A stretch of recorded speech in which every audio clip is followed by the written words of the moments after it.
নমস্কার সকলকে। গত পর্বটা শেষ হয়েছিল আমাদের গল্পের অন্যতম নায়িকাই বলা যায় সোমার বিয়ে দিয়ে। সোমার বিয়েতে জিতের কি অবস্থায় বা তীর্থদার আমরা হয়তো কিছুটা জেনেছি, বাকি কিছুটা সামনে আরও গল্প যত আগাবে তত জানতে পারবো। আপাতত গত পর্ব যেখানে শেষ করেছিলাম সেখান থেকে এই পর্বটা শুরু করি। চলুন সুপ্রিয় শ্রোতা, কথা বেশি না বলে শুরু করি পরবর্তী অংশ। এদিকে ছেলের আশীর্বাদের আগেই সোমার মামা, কাকা, বাবা সোমার জন্ম, পরিচয়, মামাবাড়িতে বড় হয়ে ওঠার কাহিনী সবই বুঝিয়ে বলে। প্রথমে সবার ভেতরে একটু চাঞ্চল্য তৈরি হলেও পরে যখন ছেলেপক্ষ বুঝল সোমা রায়বাড়িরই মেয়ে, রায়বাড়ির সম্পত্তিতে সোমার আলাদা ভাগ আছে, বিয়েতে গা ভর্তি গহনা পাবে, তখন সবার অস্থিরতাটা কমেই গেল। বরং বিনয়ে তারা হয়েছিল বিগলিত। মানব মন বড় অদ্ভুত, অর্থ দিয়ে জন্ম পরিচয়কে বুঝ দেয়া যায়। সন্ধ্যা হতেই বরপক্ষের লোকজন চলে এসেছে। বরযাত্রীকে রাখা হয়েছে গেস্ট হাউসে, আদর আপ্যায়নের সব ব্যবস্থাও করা হয়েছে। বরের গাড়ি এখনও এসে পৌঁছায়নি। ছেলের বাড়ির গুরুজনেরা যারা কনেকে আশীর্বাদ করবে তারা আগেই চলে এসেছেন। চিত্তরঞ্জন চাকরির সূত্রে তার পোস্টিং চিটাগাঙে, বাড়ি পাবনার রূপনগরে। রায়বাড়ি থেকে যেতে এই ঘন্টা দেড়েক লাগে। সন্ধ্যার গোধূলি লগ্নে সোমার আশীর্বাদের আয়োজন করা হলো। সোনার নেকলেস, হাতের বালা, কানে ঝুমকো, মাথার টিকলি, বেনারসি বালুচুরি আর কাঞ্জিবরম, এই সব দিয়ে ডালা সাজিয়ে মেয়ে, বউ আর বাড়ির গুরুজনরা সোমাকে আশীর্বাদ করলেন। পুরোহিত মশাই বিয়ের লগ্ন দেখেছেন দিবাগত রাত 8টা 5 থেকে 9টা 45 পর্যন্ত। পরের লগ্ন আবারও রাত 10টা 50 থেকে রাত্রি 11টা 45। পরের লগ্নে সময় কম, আর হিন্দু বিয়েতে এত কম সময়ে বিয়ে হওয়া চারটিখানি কথা না। সোমলতা বিয়ের শাড়ি পরে, কপালে চন্দনের সাজ আর হাতে পান পাতা নিয়ে বসে আছে। শুভ দৃষ্টির আগ পর্যন্ত এই পান পাতা দিয়েই মুখ ঢেকে রাখতে হবে তাকে ছাদনা তলায়। সন্ধ্যা গড়িয়ে যাচ্ছে, বরের আসারও সময় হয়ে গেছে। সবই চলছে নিজের গতিতে, যে যার মতো হইহুল্লোড়ে ব্যস্ত। পাশের বাড়ি থেকে সুবোধ আর চিত্রলেখাও চলে এসেছে। চিত্রলেখার সাথে বেশ ভালো বন্ধুত্ব সঞ্জিতের। চিত্রা মামা বাড়ি এলেই সঞ্জিতের সাথে তার আড্ডাটা বেশ জমে ওঠে। বয়সে অনেক ছোট হলেও ওদের বেশ জমে ভালো। চিত্রার মা অবশ্য এই বন্ধুত্বটা মোটেই সহ্য করতে পারেন না।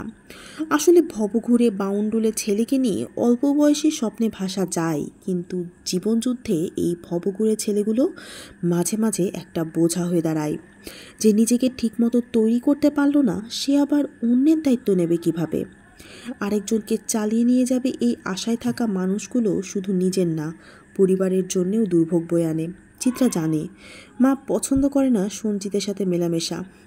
একদিন হাসতে হাসতেই চিত্রা বলে ফেলে, আচ্ছা মা, তুমি কেন পছন্দ করো না বলো তো সঞ্জিতাকে? আমার তীর্থদার সাথে খাতির থাকলে বেশ তো খুশি হতে মনে হয় তুমি, না? বাউন্ডুলে ছেলেরা নিজেরা কিছু করে না বুঝলি, শুধু টোটো করে ঘুরবে আর বড় বড় কথা বলে নিজেকে জাহির করবে। এদের সাথে মিশলে তুইও খারাপ হয়ে যাবি। আহ মা, কি বলো না তুমি? জিদ্দা খারাপ কি বলো তো? পাড়ার যে কোনো সমস্যা মানেই জিদ্দা, আর লেখাপড়াতেও তো ভালো সে, না হয় নামি দামি কিছু করে না। শোন, যার জন্য যাই করুক, টাকা ছাড়া না দুনিয়া চলে না। কাজ উদ্ধারের জন্য সবার কাছে গিয়ে তো সেই টাকাটাই চাইতে হয় নাকি? তার নিজে কিছু করলে সমাজের উপকার আরও বেশি হতো। মা, তুমি একটু বেশি ভাবো। এখনকার যুগে ছেলে মেয়ে সমান।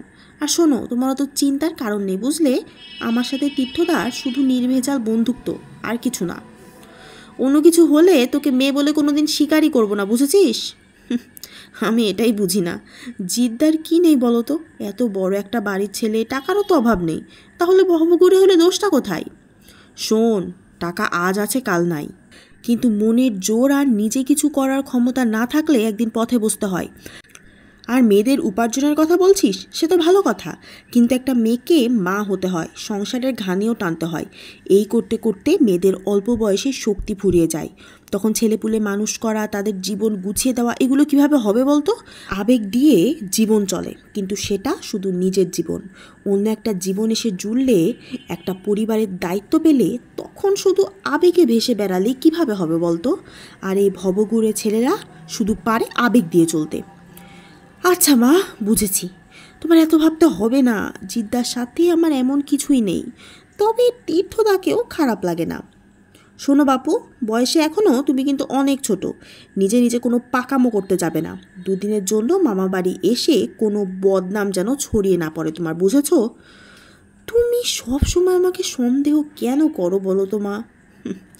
মা হও, বুঝবে মায়েদের কি জ্বালা।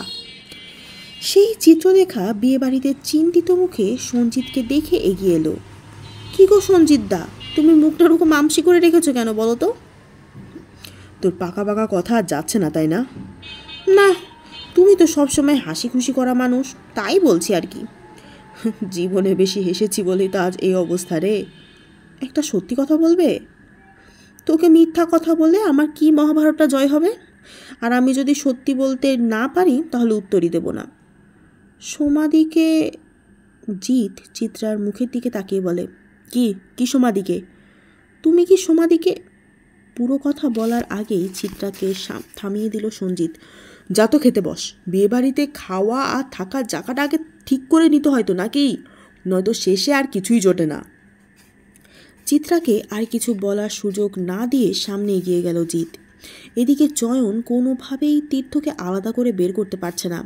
ওর সামনে পড়লেই নানান কাজের অজুহাত দিয়ে সরে যাচ্ছে তীর্থ। সবাই যখন খাওয়া পর্ব নিয়ে ব্যস্ত, বর চলে এলো বলে বাড়ির সবাই অস্থির হয়ে পায়চারি করছে। এরকম সময় তীর্থকে প্রায় টানতে টানতেই দিঘির পাড়ে নিয়ে এলো চয়ন। কি ব্যাপার রে তীর্থ, এই বাড়িতে আসার পর থেকে তোর মুখে কে যেন কালি লেপে দিয়েছে। তোর বাড়িতে আমরা এসেছি, কোনো খোঁজ খবর তো নিচ্ছিস না তুই। কেন, তোদের কোনো অসুবিধা হচ্ছে না তো? আরে আমি সঞ্জিতকে তোদের দায়িত্ব দিয়ে এলো, যদিও দৌড়ঝাঁপও কম কিছু না। আরে তা হবে কেন? তোর বাড়ির সবাই এত ভালো, কত সুন্দর আপন করে নিয়েছে আমাদের। আর প্রণবদাকে দেখ না, মনে হচ্ছে এ বাড়িরই মা কাকি সে। চয়নের কথায় দুজনেই একটু মুচকি হাসলো। ভাবছি তোর বিয়েতে প্রণবদাকে ক্যামেরাম্যান হিসেবে নিয়ে আসবো, যদি দাদা দেশে থাকে তো। আবারও একটা হালকা হাসির রেখা ফুটলো দুজনের মুখে। বাড়ি তো মেয়ের বিয়ে হলো রে, এবার মনে হয় তোর পালা। তা তোর অক্ষয়াকে সামনে নিয়ে আয় এবার। তীর্থ হঠাৎ করেই চুপ করে গেল। কি রে, কিছু বলছিস না যে? তারপরেও কোনো উত্তর এলো না তীর্থর কাছ থেকে। একটা বড় দীর্ঘশ্বাস প্রাণপণে লুকানোর চেষ্টা করেও ব্যর্থ হইল তীর্থ। তীর্থ বলে চয়ন একটা হাত রাখল তীর্থর কাঁধে। আমার কেন জানি মনে হচ্ছে তোর অক্ষয়েরই বিয়ে আজকে। আবার দীর্ঘ নীরবতা। এই নীরবতায় যেন সকল প্রশ্নের জবাব দিয়ে দিল। তাহলে থামালি না কেন? সবাইকে বললি না কেন? তোরা তো রক্তের ভাইবোন না। তারপরেও জটিলতা অনেকে, একবার তো চেষ্টা করতেই পারতি। করেছিলাম, আর সম্পর্কে জটিলতা আছে বলেই সময় নিয়েছিলাম, কিন্তু কি থেকেছে কি হয়ে গেল। তীর্থ সকালে ঘটে যাওয়া সমস্ত ঘটনা খুলে বলল চয়নকে। কথা বলতে বলতে কতটা সময় গিয়েছে কেউ খেয়াল করেনি। বাড়িতে কিছু একটা নিয়ে বেশ উচ্চস্বরে কথাবার্তা চলছে বোঝা যাচ্ছে। সবাই ভেবেছে বর এসেছে, আসলে বর তখনও আসেনি। এদিকে বিয়ের লগ্ন চলে এসেছে। বর আসার পরেও কত নিয়মকানুন। মেয়ের মা বরকে হাত ধুয়ে আংটি পরিয়ে দেবে, তার আগে আছে গেট ধরা, কত শত আচার। কিন্তু এই লগ্নে বিয়ে না হলে যে পরের লগ্নে বড্ড তাড়াহুড়ো হয়ে যাবে। বরকে আনতে মেয়ে পক্ষ থেকে শুভময়, মেজমামা আর সোমার মেশো গিয়েছে। তারাও বেশ চিন্তিত মুখে ফিরে এলেন। রেস্ট হাউস পর্যন্ত বর নাকি এসেছিল, কিন্তু মিনিট 10 আগে কাউকে কিছু না জানিয়ে গাড়ির টান দিয়ে ছেড়ে ফিরে গেছে, বাকি সবাইকে রেখেই। বরপক্ষের লোকেরাও নাকি হতভম্ব। লগ্ন পেরিয়ে যাচ্ছে, বর নাই। ছাদনাতলায় পুরোহিত মশাই বসে অস্থির হয়ে শুধু সময় দেখছেন। এক সময় বাড়ির সবার ভেতর অস্থিরতা শুরু হয়ে যায়। বর নাই, বর আসেনি। বরযাত্রী যারা এসেছে তারাও পুরো বিব্রত। মেয়ে পক্ষকে যে তাদের কিছু বলবে তারা, সে রাস্তাও নাই। তারপরেও মামা মেশোরা সব সবাই গিয়ে তাদের চেপে ধরলো। ওরা তো কিছুই বলতে পারছে না। চিত্তরঞ্জন গেল কোথায়? কেনই বা চলে গেল সে? এভাবে সব ফেলে যাওয়ার ছেলে তো চিত্তরঞ্জন না। কোনো কি সমস্যা হয়েছে? সবাই এমনই ভাবছে, কিন্তু কারো কাছে কোনো উত্তর নেই। উত্তর জানে শুধু চিত্তরঞ্জনের একজন বন্ধু। সে বিয়েতে এসেছিল, তার নাম রতন সরকার, চিত্তরঞ্জনের কলেজেরই বন্ধু। চিত্তরঞ্জন ছেলে হিসেবে খুব ভালো, কিন্তু ওর মনে একটা অর্থলোভী পিশাচ বাস করে। 5 ভাই বোনের সবচেয়ে ছোট ভাই আদরেই বড় হয়েছে। বাবার ব্যবসা বাণিজ্য বেশ রমরমা ছিল। বলতে গেলে সোনার চামচ মুখে নিয়েই ছেলেবেলাটা কেটেছে। সেই রমরমা ব্যবসায় হঠাৎ করে নেমে আসে দুর্যোগ। চোখের পলকে সব হারিয়ে পড়ে রইল শুধু বাড়ি আর অল্প কিছু জমি। জমিদারির হালে চলা পরিবার প্রায় পথেই বসে গেল।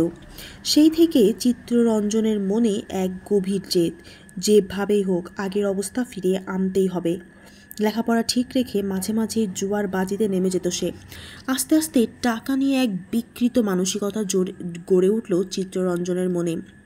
চাকরি পাওয়ার পরে বেতন ছাড়াও আরও আরও অনেক অর্থ উপার্জনের পথ তৈরি হলো চিত্তের সামনে। আর পাল্লা দিয়ে বাড়তে থাকলো অর্থের প্রতি আকাশলম্বী লোভ এবং লালসা। পোর্টে পোস্টিং হওয়ার পর অনেক বড় বড় ব্যবসায়ীর সাথে খাতির জমে ওঠে চিত্তের। রায়বাড়ির পরিচিতিও তার কাছে ধরা দিল আকাশের চাঁদ পাওয়ার মতো। ভাগ্য সুপ্রসন্ন হলো যখন তার সহকর্মী অমলবাবু এসে বললেন, কি ব্যাপার চিত্তরঞ্জন বাবু, ভাগ্য তো একখানা দেখি তোমার। রায়বাড়ির জামাই বানানোর জন্য তো তোমার ব্যাপারে খোঁজ খবর পড়ে গেছে গো। তা চাকরি করবা নাকি বিয়ের পর ব্যবসা করবা? এবার যে শিপমেন্ট যাচ্ছে তাতে 10 গুণে ফুলে ফেপে যাবে রায় গ্রুপ। পাশ থেকে আরেকজন বলে উঠল, এই শিপমেন্টের জন্য লোনও তো নিয়েছে অনেক গুণ, এদিক সেদিক হলে যে পথে বসবে। আরে তাতে কি, বাড়ি জমি দিয়ে তো আর কম সম্পত্তি না।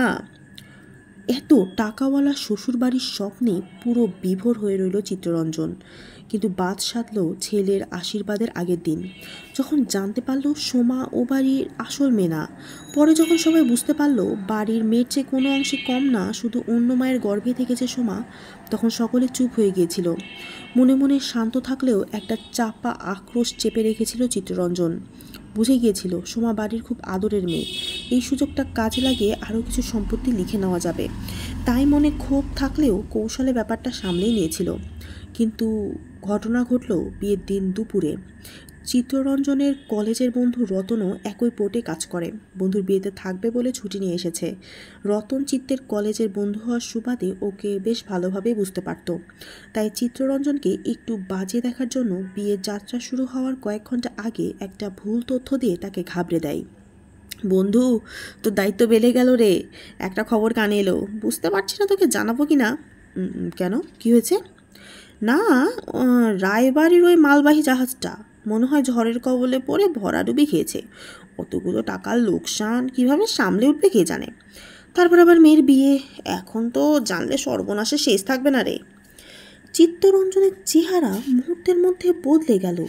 তার সাজানো সমস্ত পরিকল্পনা ভেস্তে যেতে বসেছে। এখন কি হবে? এ বিয়েতে তো সে ফেঁসে গেছে। মাথা কোনোভাবেই কাজ করছে না। চিত্তরঞ্জন এই বদলে যাওয়া রতনের চোখ আড়ালো না, কোনো খারাপ উদ্দেশ্যে না। রতন চেয়েছিল অর্থলোভী না হয়ে তার বন্ধু একজন মানুষ হয়ে বিয়েটা করুক। তার নিজেরও 2 বোন আছে।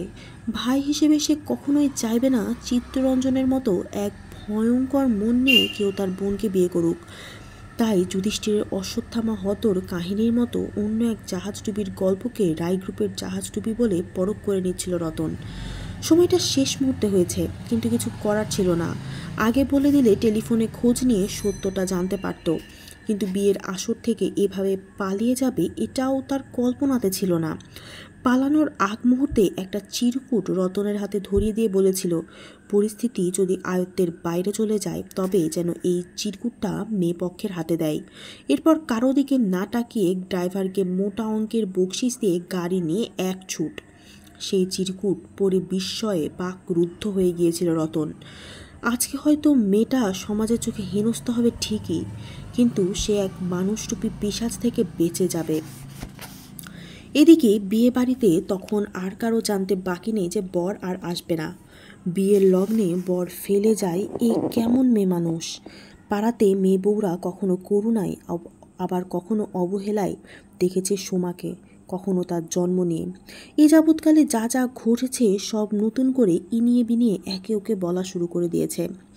এ সমাজে কথা বলা আর কথা রটানো আর অকারণে দোষী হওয়া যেন মেয়েরা জন্মের আগে থেকেই সাথে করে নিয়ে আসে।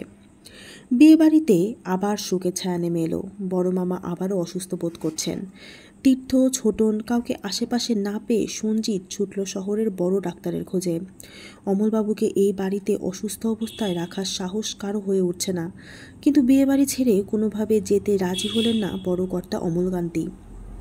এদিকে তীর্থ, চয়ন, সেজকাকা, সোমার বাবা, কল্যাণবাবু সবাই ছুটেছিলেন ছেলের খোঁজে। কেউ ছুটল রেস্ট হাউসে, আবার কেউ তো পাবনার রূপনগরে। আর সোমা কী করছে? ঘর ভর্তি মানুষকে বাইরে পাঠিয়ে দিয়ে ঘরে খিল দিয়েছে। কারো কথাতেই দরজা খুলছে না সে। মেজমামি এসে আতঙ্কে চিৎকার দিয়ে যাচ্ছেন দরজার বাইরে। মামির চিৎকারে আবারও ভিড় জমে উঠেছে সোমার ঘরের সামনে। সবার চিৎকার চেঁচামেচিতে সোমা দৌড় খুলে বেরিয়ে এলো। মেজমা, চিন্তা করো না, এত সহজে আমি মরব না। মরার থাকলে এতদিন এভাবে তামাশা দেখতো না সবাই। সাবিত্রী দেবী সোমাকে বুকে জড়িয়ে ধরলেন। মেজমা, বড় মামা কেমন আছে গো? চিন্তা করিস না, ছোটন এসে ঘুমের ইঞ্জেকশন দিয়েছে, দাদা ঘুমোচ্ছে, সঞ্জিত হাসপাতালে গেছে ডাক্তার আনতে।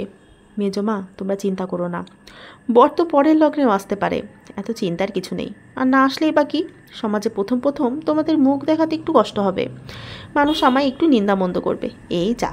কিন্তু তোমাদের কিছু হয়ে গেলে আমার কি হবে বলো তো? দেখো না মেজমা, আমার চিন্তায় বড় মামা আবার শয্যাশায়ী হয়ে গেলেন। বড় মামার কিছু হয়ে গেলে আমি কি পারবো নিজেকে কখনো ক্ষমা করতে? সাবিত্রী দেবী আবারও শক্ত করে জড়িয়ে ধরলেন মেয়েকে। চোখের জল মুছে সোমা বলে ওঠে, আমার খুব খিদে পেয়েছে মেজমা। তাই তোরে, দাঁড়া বাছা, আমি একটু গরম দুধ নিয়ে আসি তোর জন্য। সোমার হাতে রং তুলি, গালে হালকা রঙের ছোঁয়া, চোখ দুটো শুষ্ক মরুভূমি। বিয়ের লগ্নে বর আসেনি এ কথা জানার পর কেমন যেন বিবশ হয়ে পড়েছিল সোমা। কোনো কিছু নিয়ে চিন্তা করার বিন্দুমাত্র অবকাশ ছিল না তার। তাই ঘরে দৌড় দিয়ে এক মনে সাদা ক্যানভাসের উপর রং তুলির ঝড় উঠেছিল। কনের সাজের লগ্নভ্রষ্টা এক বিধ্বস্ত মেয়ে রং তুলি নিয়ে ক্যানভাসে আঁকুবিকি করছে। ব্যাপারটা প্রণবকে বেশ অভিভূতই করেছিল। সাবিত্রী দেবীর চিৎকারে সবাই যখন সোমার ঘরের সামনে জড়ো হয়েছিল, তখন প্রণবও এসেছিল সবার সাথে। এখন মনে হচ্ছে লগ্ন মুহূর্তে ভেঙে যাওয়া বিয়ে, এই মেয়েটা যেন এক গভীর নদী। এর সাথে বসে চা খেতে খেতে একটু গল্প করতে পারলে মন্দ হয় না, কিন্তু এত মানুষের ভিড়ে কিভাবে কথা বলবে? মেজমা, আমার না টমেটো আর ভাজা জিরার গুঁড়া দিয়ে ছোট ছোট আলুর দম খেতে ইচ্ছা করছে, আর পাড়ার মোড়ে কালুর দোকানের গুড়ের জিলাপি। সোমার খাওয়ার বহর দেখে সবাই হেসে উঠল। পাড়ার এক মাসি বলেই ওঠে, হ্যাঁ রে সোমা, তোর মুখে এখন খাওয়া রোজবে? কেমন ধারা মেরে তুই? আমি ভিন্ন ধারার মেয়ে, দেখছ না মাসি? সাবিত্রী দেবী চোখ বড় করে সবাইকে সরে যেতে বললেন। এরপর শুভময়কে বললেন পাড়ার দোকান থেকে কালুর জিলিপি আনার জন্য। প্রণব এগিয়ে এসে বলে, আমায় বলুন না কালুর দোকান কোন দিকে, আমি গিয়ে নিয়ে আসছি। সোমা বেশ ভ্রু কুঁচকে আগন্তুককে দেখল। সকাল থেকে খেয়াল করছে ছবি নিয়ে ব্যস্ত। তীর্থদার বন্ধুর বড় ভাই, কিন্তু পরিচয় হয়নি, আর হওয়ার কথাও না। সবাই যে যার মতো ছড়িয়ে ছিটিয়ে আসছে, আমি তো বসে আছি, এটুকু তো করতেই পারি, তাই না? মেজমা কিছু বলার আগেই সোমা বলে দিল, বাড়ি থেকে বেরিয়ে হাতের ডান দিকে মিনিট 5 হাঁটলেই 4 রাস্তার মোড় পাবেন। ডান পাশের রাস্তা দিয়ে কিছুক্ষণ হেঁটে গেলেই বাজার। কাউকে বললেই কালুর দোকানটা দেখিয়ে দেবে, এই এলাকার বিখ্যাত জিলিপি। মেজমা এসে বললেন, ও ঠিক আছে, ও চিনে নেবে, কিন্তু তুই আলুর দম ছাড়া অন্য কিছু খাবি মা? আলুর দম করতেও যে সময় লাগবে। সময় লাগুক মেজমা, আমি আলুর দম আর জিলাপি খাবো, এখন এক কাপ চা পেলে মন্দ হয় না। জীবনের এই কঠিন পরিস্থিতিতে এমন সহজ ভঙ্গিতে একটা মেয়ে এভাবে কথা বলতে পারে দেখে প্রণব বেশ মজাই পেল। হাসতে হাসতে ও জিলিপির খোঁজে বেরিয়ে পড়ে। পথে পেয়ে যায় বাকি বন্ধুদের আর শুভময়কেও। শুভময়কে পেয়ে কৌতূহলটা আর আটকে রাখতে পারল না। কথায় কথায় জেনে নিল সোমার এ বাড়ির ইতিহাস, দত্তকের করুণ কাহিনী, আর আসল মা বাবার থেকে কিভাবে মেজমার হাতে এলো তার গল্পটা। বাড়িতে বেশ একটা নীরবতা। সবাই ভাবছে ছেলে আসতেও পারে পরের লগ্নে, হয়তো কোনো ভুল বোঝাবুঝি হয়েছে। যে যার মতো জটলা পাকিয়ে গল্প করছে ধীরে ধীরে, সুর দিয়ে টেনে টেনে। এর মাঝে সঞ্জিত এলো হাসপাতাল থেকে ডাক্তারবাবুকে নিয়ে। অমলবাবুকে ঘুমের ওষুধ দিয়ে ঘুম পাড়ানো হয়েছে, চিন্তার কিছু নেই। সঞ্জিত এসে আগে মায়ের কাছে গেল। দেখে মা এক চুলোয় চায়ের জল বসিয়েছে আর অন্য চুলোয় আলু সিদ্ধ করতে দিয়ে টমেটো, পেঁয়াজ, মরিচ এসব কুচি করছে। লতা খাবে, এ কথা শুনে বেশ অবাকই হলো জিৎ। এরই মাঝে গেটের বাইরে এলো গাড়ির আওয়াজ। সেজো করতে এসে বললেন, চিত্তরঞ্জন চলে গেছে, সে বিয়ে করবে না। আবার সবাই জড়ো হলো। শোরগোল পড়ে গেল এই একটা কথাতেই। কারণটা কি? এভাবে বিয়ের আসর ছেড়ে কেউ পালায় নাকি? ওকে ধরে নিয়ে আসা উচিত। এতগুলো মানুষের সাথে মশকরা কেন করলো সে? কোথায় গেছে? কেন গেছে? এরকম হাজারটা প্রশ্নে জর্জরিত সবাই। বিজনবাবু শুধু বললেন, তীর্থর কাছে একটা চিরকুট আছে। চিরকুট পড়ে তীর্থ শুধু বলেছিল এরকম ছেলের সাথে বিয়ে না হয়ে সোমা বেঁচে গেল। তীর্থ অবশ্য এখনও এসে পৌঁছায়নি। সঞ্জিত দোতলায় এসে দেখে সোমা দরজার আড়ালে দাঁড়িয়ে সবই শুনছে। আসলে শুনতে না পাওয়ার কিছু নেই। এ বাড়িতে এখন ফিসফিসিয়ে কথা হলেও সবাই শুনতে পাবে সব কথা। সঞ্জিত দোতলায় এসে সোমার দৌড়ে টোকা দিল আস্তে করে। সোমা আবারও রং তুলি নিয়ে বসেছে। জিতের ডাকে মাথাটা ঘুরিয়ে আস্তে করে বলে ওঠে, জিদ্দা, কেন পারলে না আমায় আপন করে নিতে বলো তো? চেয়েছিলাম। সোমা মুখে একটা বাঁকা হাসি হেসে বলল, মনে মনে চাওয়াটাকে কখনো বাস্তবে রূপ দিতে মন চেয়েছিল তোমার? শূন্য দৃষ্টিতে সামনে তাকিয়ে থাকে জিত। তোকে নিয়ে আমি কখনো শান্তি পেতাম না। মনে হতো তোর জীবনটা আমি নষ্ট করে দিচ্ছি। জীবন কিভাবে নষ্ট হয় তা বুঝিয়ে বলা যাবে? ছোটবেলা থেকে তোকে একটা পরিবার, একটা পরিচয় নিয়ে আমি যুদ্ধ করতে দেখেছি। আমার সাথে থাকলে তুই এই যুদ্ধটা থেকে কখনো বের হতে পারতি না রে। তুমি কেন সঙ্গী হতে পারলে না আমার সেই যুদ্ধে? কেন কেন নিজের পায়ের তলার মাটিটা এত শক্ত করতে পারলে না?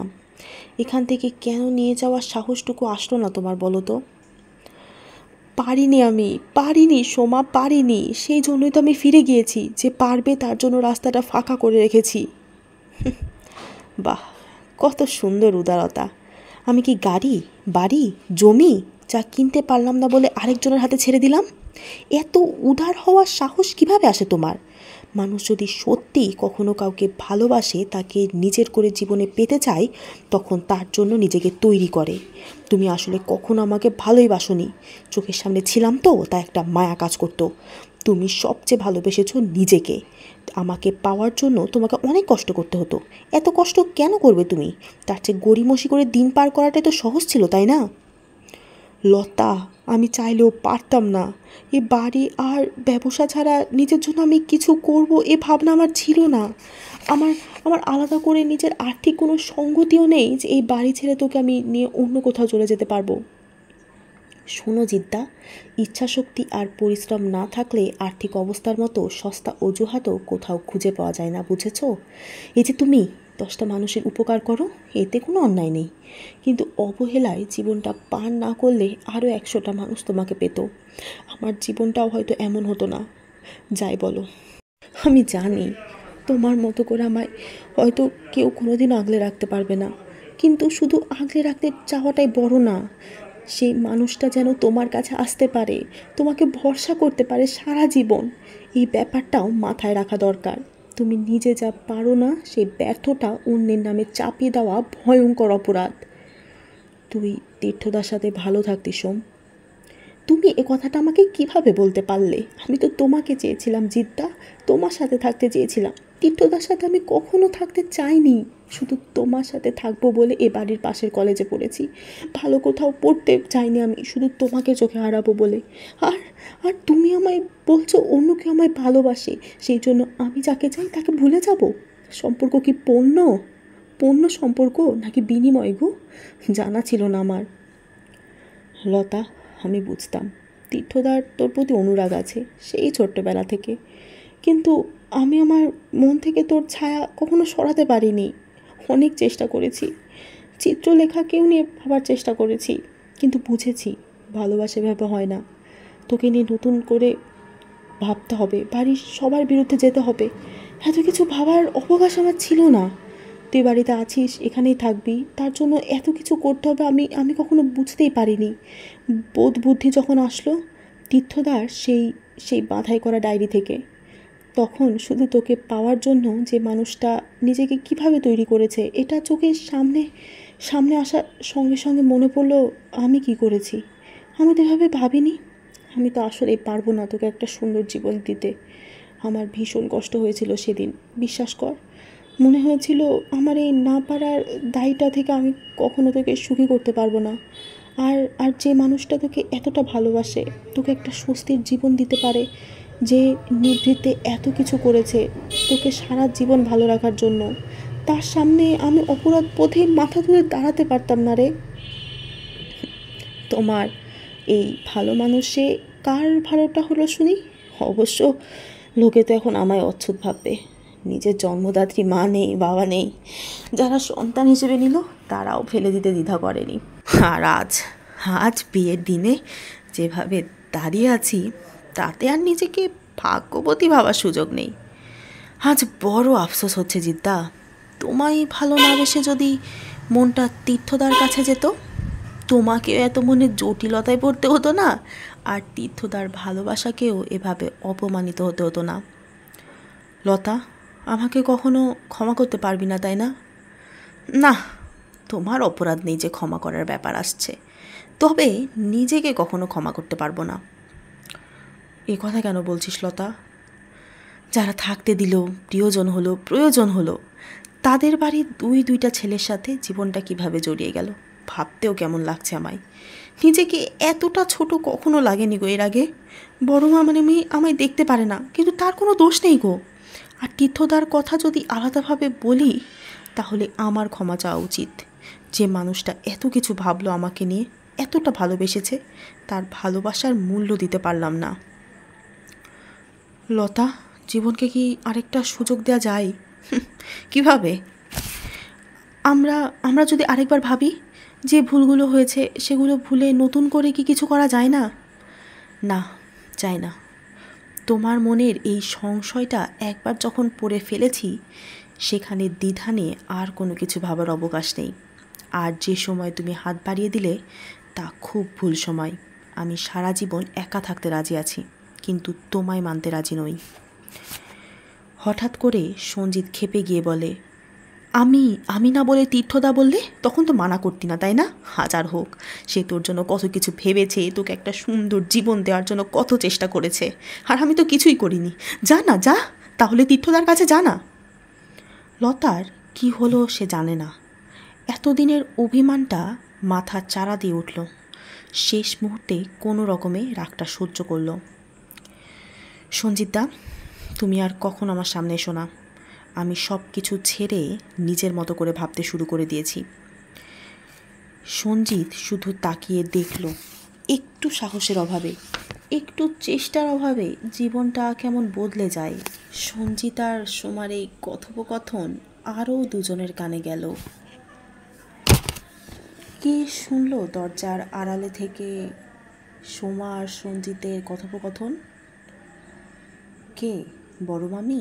তীর্থ? কে? কি হবে পরবর্তীতে? পরের লগ্নে চিত্তরঞ্জন কি আসবে? কিন্তু তীর্থ যে বলেছিল সোমার সাথে চিত্তরঞ্জনের বিয়ে না হয়ে সোমা বেঁচে গেছে, তাহলে চিত্তরঞ্জনের সাথেই কি শেষে সোমার বিয়ে হবে? নাকি তীর্থদার সামনে এগিয়ে এসে সমস্ত কিছু হাত থেকে সোমাকে রক্ষা করবে? সুপ্রিয় শ্রোতা, সোমার ভাগ্যে কি আছে সেটা আপাতত আমরা বইয়ের পরবর্তী পৃষ্ঠাগুলোর উপরে ছেড়ে দিচ্ছি। শীঘ্র পারবো কিনা জানি না, তবে চেষ্টা করব যত দ্রুত সম্ভব তত দ্রুত আপনাদের সামনে সোমার পরবর্তী জীবনের কাহিনীগুলো নিয়ে হাজির হতে। ততক্ষণ সকলে ভালো থাকবেন, সুস্থ থাকবেন। ধন্যবাদ।